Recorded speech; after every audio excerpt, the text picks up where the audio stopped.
Friends ఇప్పుడు వచ్చేసి పాలకూర ఫ్రై మాట చేసుకున్నాము. కట్ చేసి పెట్టా.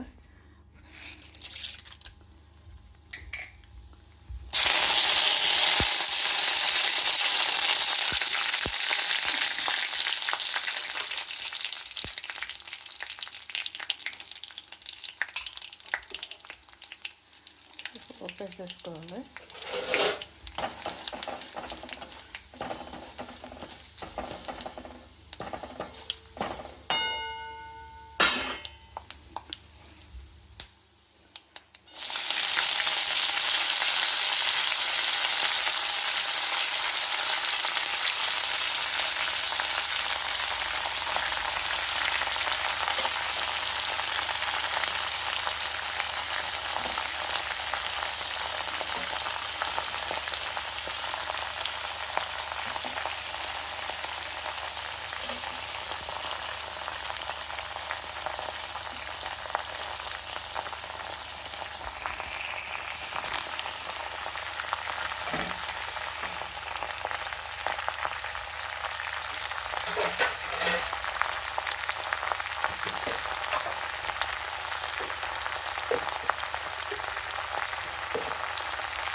సాల్ట్,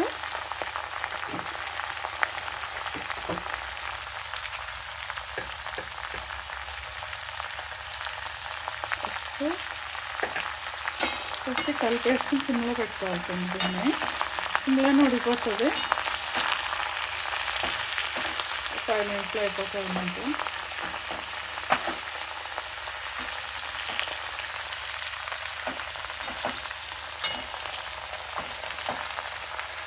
వీక్కి 3-4 సార్లు నాటుకుంటున్నాం ఫ్రెండ్స్. మంచిది, ఐరన్ తక్కువ ఉన్న వాళ్ళకి, కళ్ళకి మంచిది. సి విటమిన్ ఉంటుంది దీంట్లోనే. సి విటమిన్ అంటే మనం సిట్రస్ ఫ్రూట్స్ అవే అనుకుంటాం కదా, ఆరెంజ్ అవే అనుకుంటాం కదా ఫ్రూట్స్లోనే, కానీ వీటిలో ఆకుకూరలో కూడా ఉంటుందంట.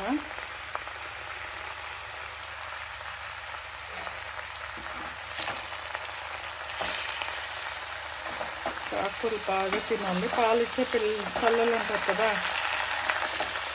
వాళ్ళకి ఆకుకూరలు బాగా తింటే వారానికి 3-4 సార్లు బలమంట. ఆకుకూరలు మంచిదే.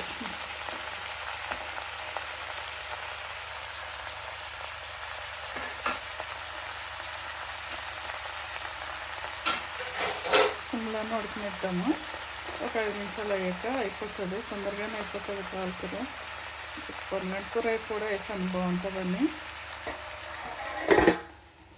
మూత పెట్టేసి ఉడికినిద్దాం ఫ్రెండ్స్. చూద్దాం అయిందో లేదో చూద్దాము.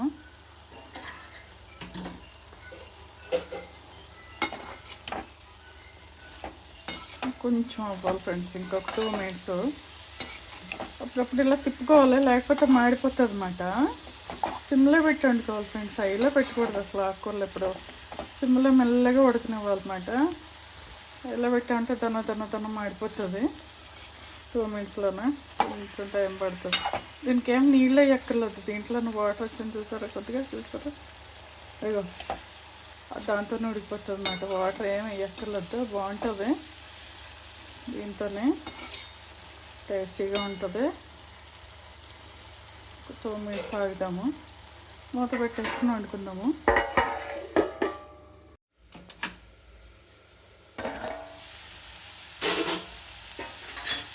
చూద్దాం ఫ్రెండ్స్, అయిపోయిందో చూద్దాము. కొంచెం